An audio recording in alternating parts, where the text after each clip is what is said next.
Kan? Ha?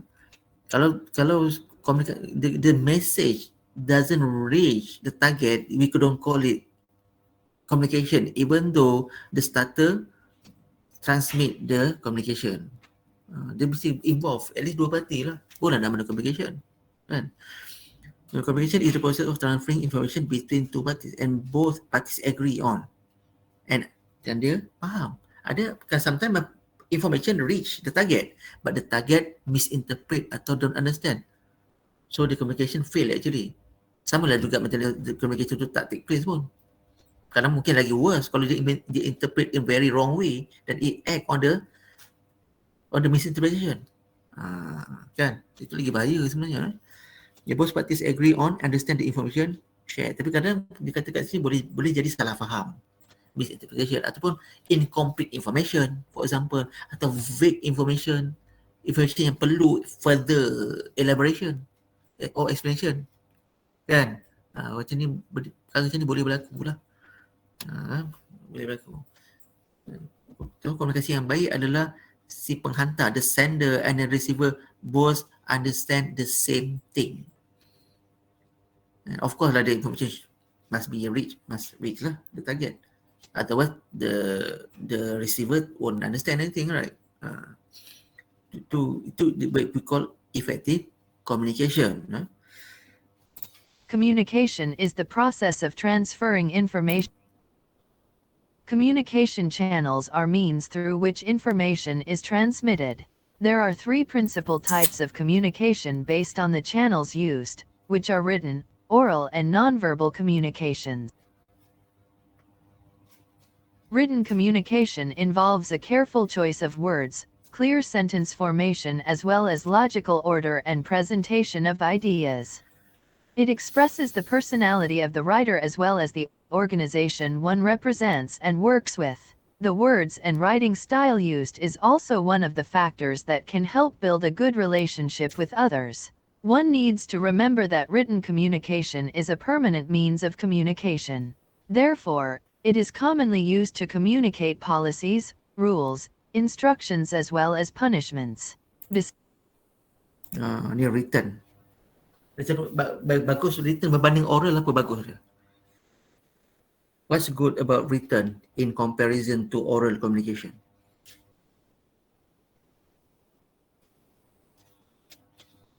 We can check first kan? We can check over and over again before we send it. Sampai kita perhati until we satisfied with the message, right? That's the good about it. Kan? And then permanent. Bila kita send, betul tu kat WhatsApp tu, kita type kan, kita return. Kita nak when we want to revisit, kan, we revisit the message, we can always do it, kan. Berbanding dengan oral dia very very live and then live lah, dia tak ada recording, kecuali kita record lah, kan, dia jam-jam tu juga, kan, berbanding lah. That's the good of written. That's why written communication selalu digunakan oleh organisasi untuk menyampaikan message kepada employee ataupun kepada pihak-pihak stakeholders lah, customer dan sebagainya. Kan? Banyak sebenarnya komunikasi ni. Macam video communication tu apa? Visual communication. Not written kan. Okay. Kat sini bagi written, dia termasuk non-verbal lah sebenarnya video ni kan. It's a type of communication to convey the message actually. Besides that, it is used as evidence and guidelines in making decisions. It is also a permanent record of a person's skills and abilities, for example, cover letters, resumes, and application forms that are sent out to potential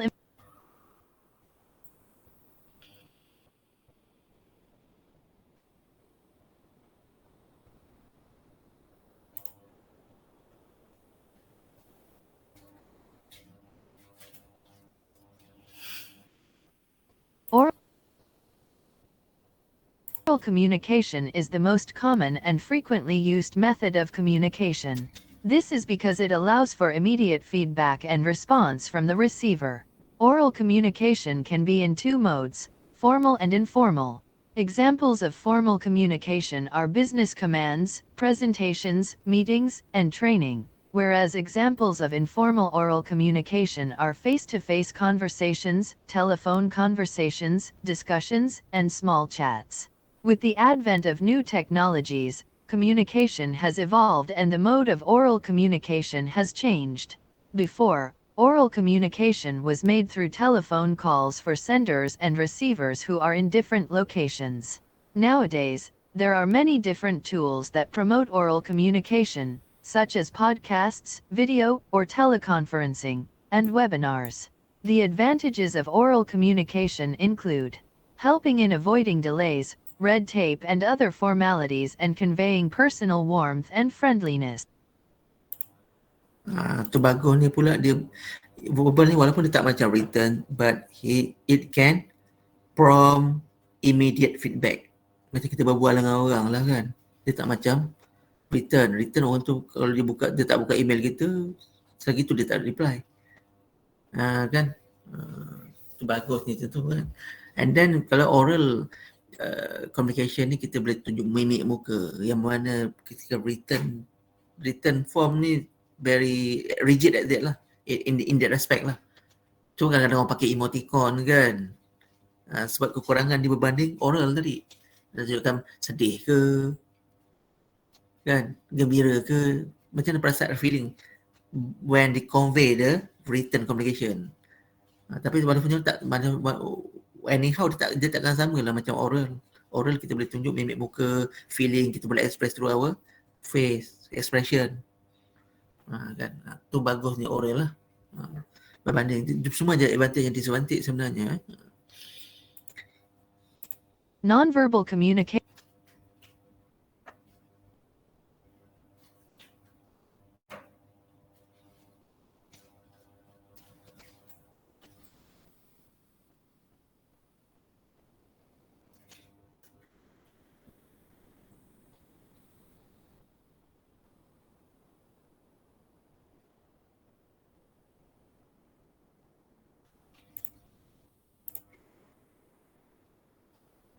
Nonverbal communication adds additional information and clues to our oral communication messages.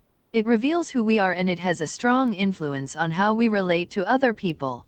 It also assists us in creating and sustaining a quality relationship.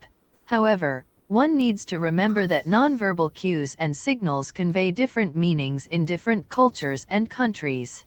Common channels of nonverbal communication include facial expression, gestures, paralinguistics, body language, eye gaze or eye contact, proxemics, haptics, and appearance.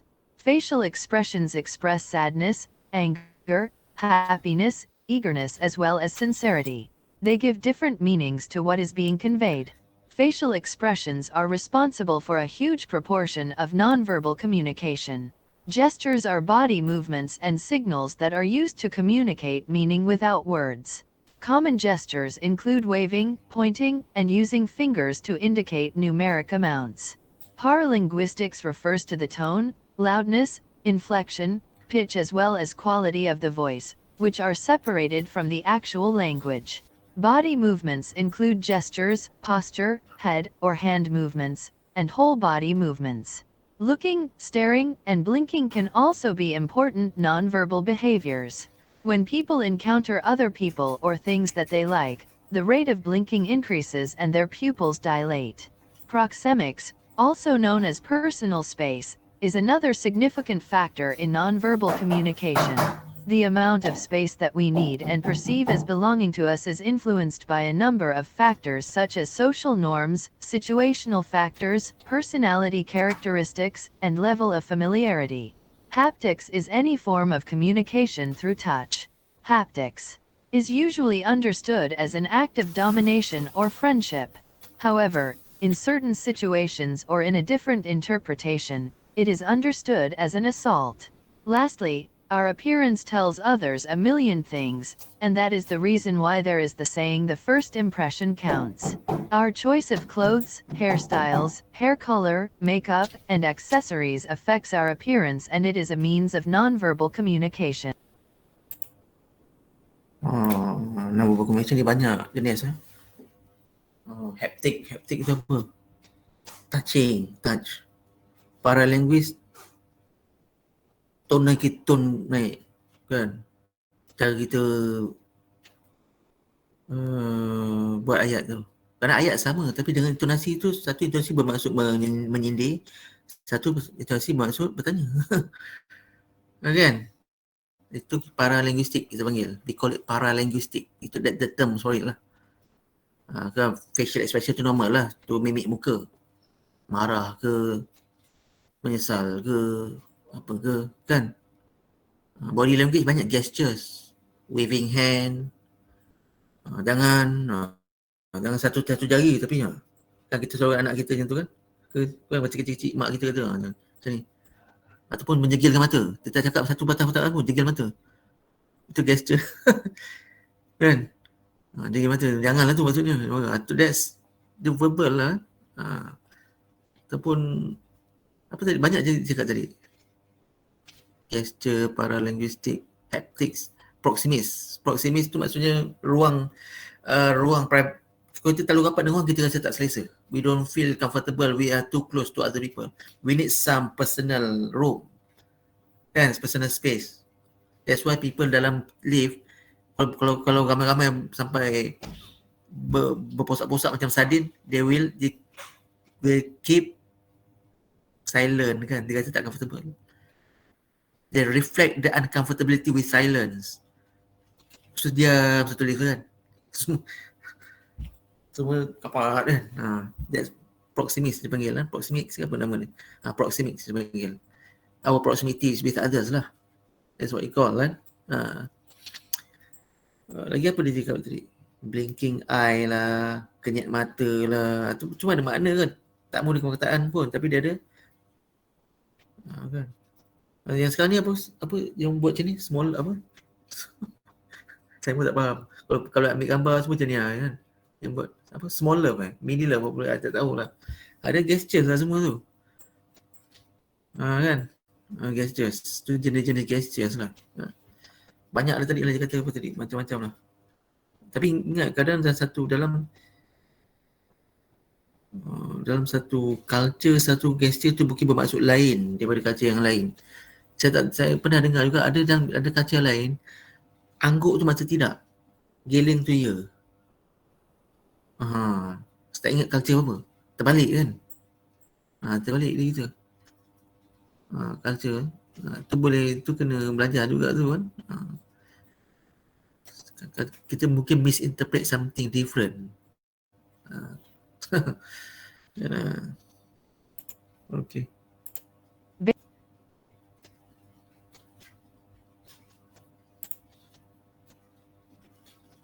Basically, there are 4 types of communication styles, which are passive, aggressive, assertive, and passive-aggressive.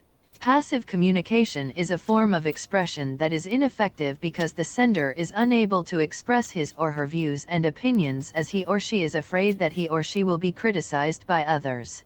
Passive communication is normally a result of low self-esteem.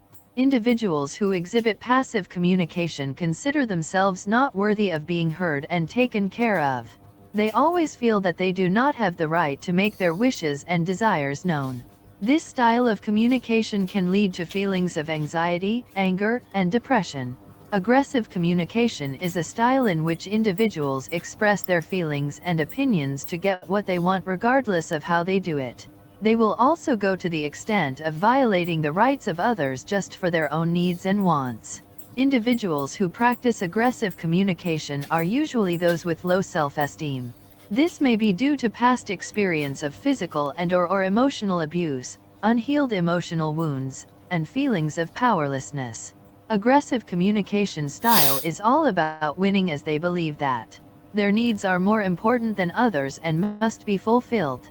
Assertive communication is the healthiest and most effective communication style. Some people gain assertive communication skills through training while some are simply born with the innate ability to communicate assertively. Assertive communicators always maintain a high self-esteem. They are always able to express their feelings, wishes, needs and desires appropriately. Their style of communication encourages others to talk openly without the fear of being embarrassed or rejected. Assertive communicators will listen and create a platform for a healthy conversation. They are able to create a win-win situation at all times, thus making them respected, admired, and appreciated by others. Individuals who practice the passive-aggressive style appear to be passive on the surface, but are actually acting out their anger in indirect or behind-the-scenes ways. It is a combination of style that avoids confrontation by being passive, but at the same time attempts to get even through aggressiveness. People who behave in this manner usually feel powerless and resentful, and express their feelings by subtly undermining the object, real or imagined, of their resentments, even if this ends up sabotaging themselves.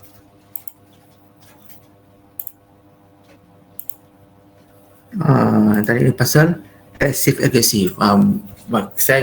Maybe you agree, I don't know. I don't know, but to me, macam kita banyak diajar pasal passive style kan.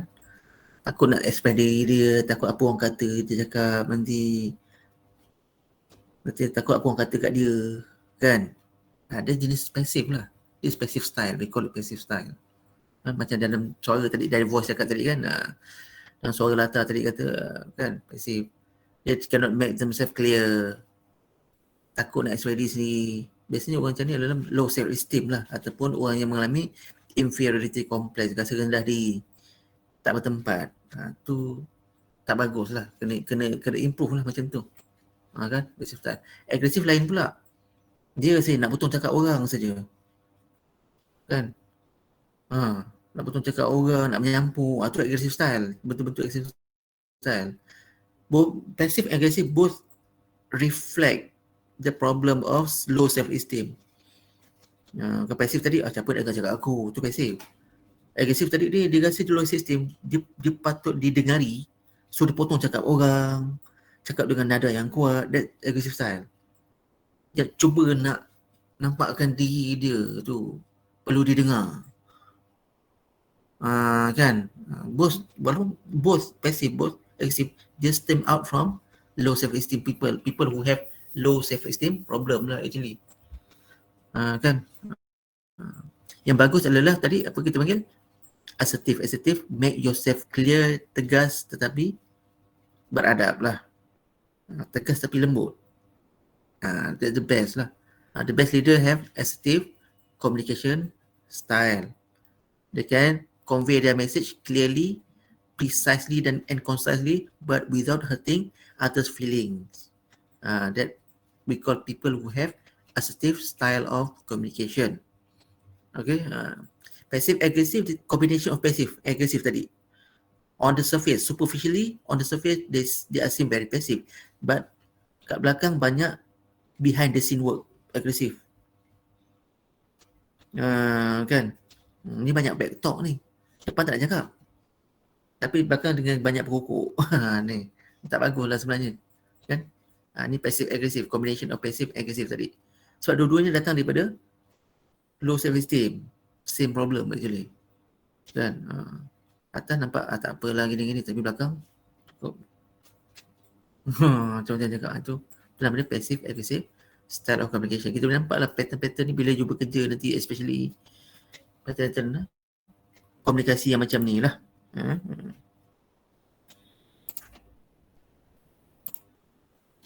Listening is a skill that is very much needed in order to ensure effective communication. Listening attentively will allow for the message to be understood better and not be misinterpreted. Otherwise, there will definitely be a communication breakdown.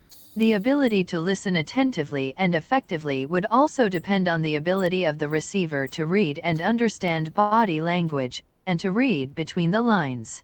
This would not only help eliminate misunderstandings, but also improve one's productivity. Listening pun perlu ada skill kan. Boleh mendengar sesuatu yang tersurat dan juga boleh interpret satu yang tersirat. Can read between the line dia kata tadi. That listening skill lah. Kan. One good listener, dia bukan potong cakap orang, dia listen completely and then give response accordingly. Kan? Uh, Bukan potong cakap orang nak dia tunjuk menang saja, tidak. Tapi they listen attentively and then they give respond accordingly lah.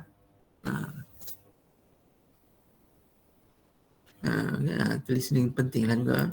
Penting lah, bukan penting juga, penting lah. Tips to be active listener. Ni macam mana jadi listener yang bagus lah, dia kata kat sini. Dengar baik-baik. The following tips will help you learn how to become an active listener. 1. Maintain eye contact. Do not gaze elsewhere, but do not stare at the person. He will feel uncomfortable. 2. Do not interrupt. Be quiet. Let him finish what he wants to say. Save all questions and comments for later. Learn to be patient. 3. Practice empathy. Try to understand what is being said from the sender's point of view. 4. Remove distractions. Stop fidgeting, doodling, or doing anything similar. Avoid unnecessary distractions. 5. Give feedback. Nod your head or show positive response from time to time. Be careful of your nonverbal cues.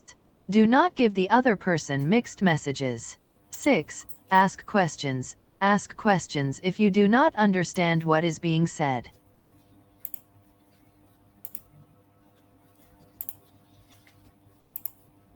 Tadi tu maintain eye contact.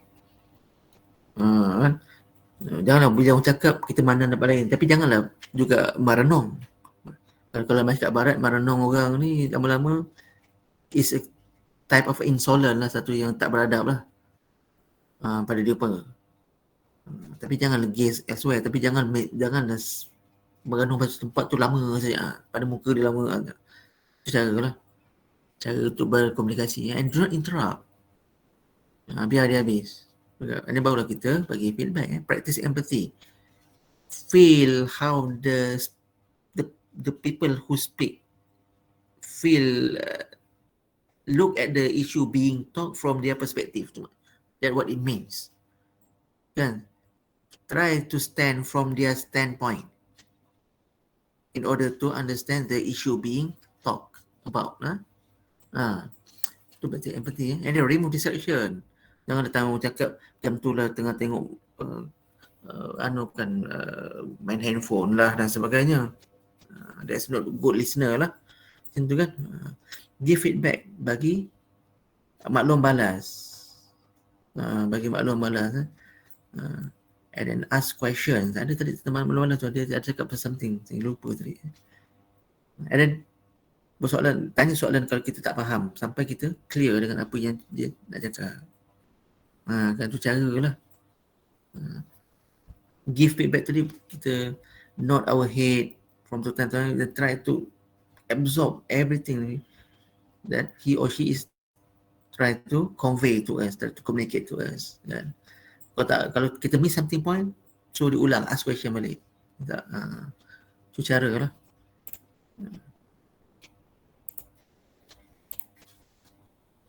Sending a message successfully through email requires more than just good writing skills. The following rules will help project a professional and competent image to the readers of your messages. 1. Response time. Respond immediately. 2. Simple and precise. Keep your message simple and accurate. 3. Only the necessary. Avoid dry humor and sarcasm as it may lead to different understanding. 4. Attachments and information. Avoid large attachments as this slows down the system. At times, the information is not even meant for them. 5. Request, not demand. Avoid using capital letters, red font, and underlined words. All these express demand rather than request. Use sentence case only. 6. Do check and recheck. Ensure that you check on the spelling, grammar, and punctuation because these matter. Hit the send button only after you are satisfied. 7. Only when needed. Do not use email as an excuse to avoid personal contact. Pasal email tadi kan.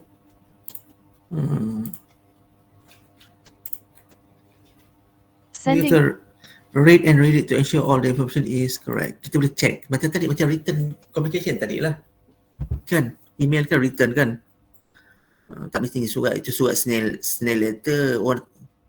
Ada orang hantar surat sekarang? Pakai surat biasa tu.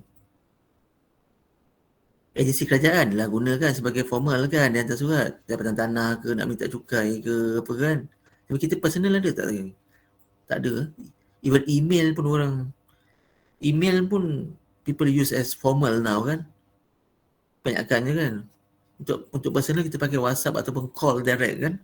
Sekarang macam tu kan. Read and read it to ensure that all information is correct. Kita boleh check again and again. Repeatedly before we send, we push the send button. Kan? Ensure what is written is polite. Don't use sarcasm whatsoever yang boleh menyebabkan orang misinterpret. Kan? Contoh dia kata tadi, remember to say please and thank.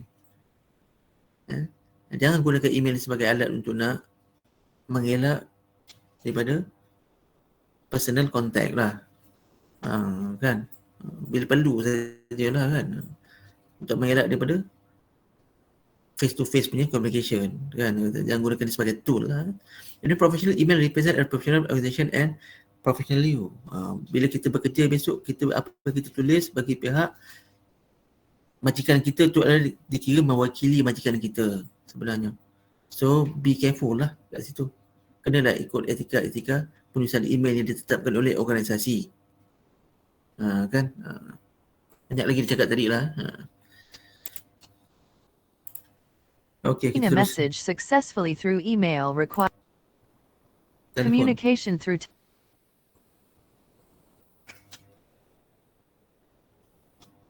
sekejap. Network ni. Telephone is now commonplace in society. However, most people are too dependent on it to the point of becoming a nuisance. The following is the etiquette rules for telephone usage. 1. Response time. Answer the call after 3 rings and kindly introduce yourself. 2. Respect others. Use the vibrate mode if you are in a public area. 3. Voice. Speak clearly and use your normal tone of voice when answering the call. Stop munching on food if you are eating. 4. Focus. Listen to the caller and what they have to say. Be patient and helpful to your caller. Texting is a simpler and faster way for people to relay quick and short messages to one another without having to waste calling minutes. It basically helps to save time and cost. However, it is only appropriate for informal information dissemination and not appropriate for formal information sharing. The following is the rules for texting etiquette. 1. Abbreviations. Be careful with abbreviations. It is advisable to type out the whole word or sentence. If you really need to use abbreviations, you should only use words that you are comfortable saying out loud. 2. Your tone. Check on the tone of the message. Your text may sound harsher than you intend. 3. Never send bad news via text. It is difficult to know what tone you are giving off in a text message. 4. Respect people around you. Ignore the incoming text messages and concentrate on the people around you. 5. Just for information, text messages should not become discussions. If you need to discuss, dial the number and speak to the person instead. The way you communicate reflects your professionalism, therefore think before you act.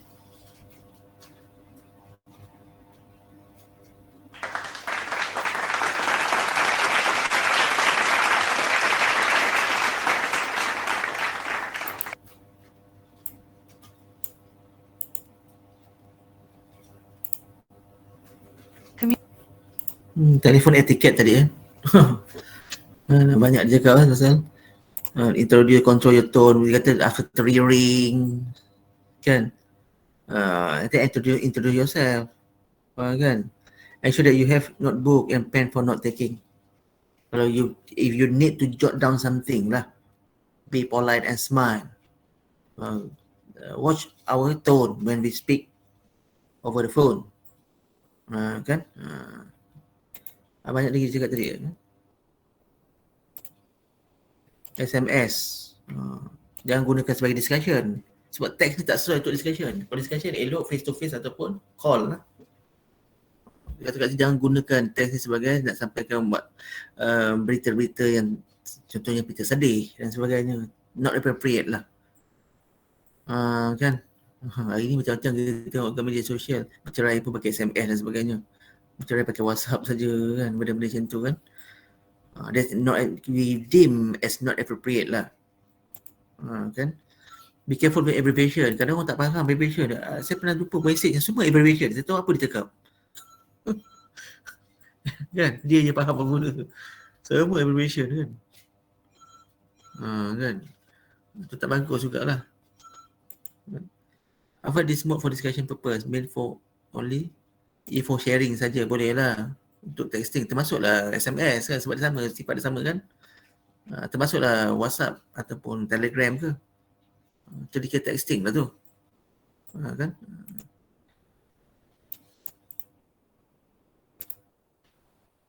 The way you communicate. Reflect your professionalism, therefore think before you act. Kan? Itulah dia kata. So that's the end of the showcase kat sini lah. Kita panggil showcase. This is a multimedia showcase. So I bagi ulasan selari lah dengan apa yang e-lecture tadi tu. Cakap kan. Okay, anything else? Ada apa-apa yang nak kongsi tak? We are done lah with the ni. Anything else?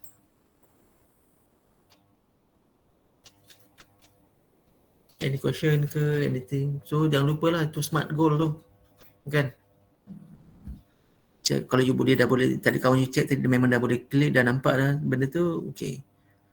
Saya tak tahu lah, saya tahu itu ada announcement. Ada announcement ke? I tak tahu how announcement goes to you. I tak tahulah. Bila masuk you feature ada announcement dalam you punya account ke apa? Pasal link untuk submit. Ada ke? Tak ada. Apa pun link untuk submission smart goal dah pun ada di you feature. So don't bad in mind lah, jangan lupa lah. Tu je kan. Anything else? Any question? Any atau apa-apa saja? Tak ada? Okay, kalau tak ada, saya minta diri dulu. Thank you for coming to this class. So don't forget for the smart goal assignment which is due in 2 days. 27/11:55 PM. So the link will go off. Tak boleh lagi nak ni. Okay, so saya remind lah. Ya, Assalamualaikum warahmatullahi taala wabarakatuh.